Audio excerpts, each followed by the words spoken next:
الله يرحمك يابا يا ابراهيم. الله يرحمك يابا نازل يا اخوي يا حبيبي. Il pleure son enfant.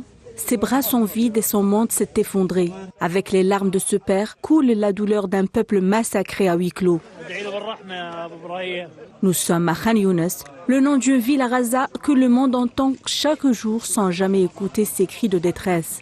L'armée sioniste frappe sans relâche. Cette fois-ci, la cible, c'est la famille El-Farah qui est décimée dans sa maison, faisant 10 martyrs, dont 7 enfants. Des témoins ont également fait état de tirs continus et intensifs de l'artillerie de l'armée sioniste durant la matinée.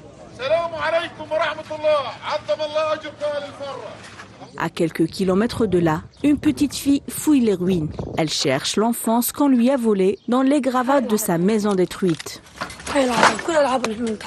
Tous mes jouets sont ici. Ils ont été détruits. Comment peut-on les récupérer? Je n'ai pas d'autres jouets. Je vais jouer toute seule.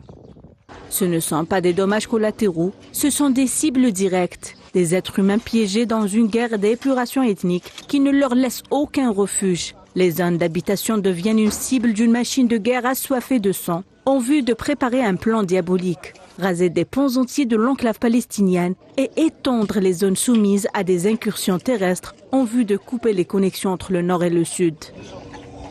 Appuyée par ses alliés complices, l'entité sioniste agit dans le dos du droit international avec une liste de crimes contre l'humanité, langue comme le bras. En attendant le réveil de la communauté internationale, la famille El-Farah rejoint une autre liste, elle aussi très longue, celle des familles palestiniennes rayées de l'état civil, n'ayant pour seul espoir de consolation que la justice divine.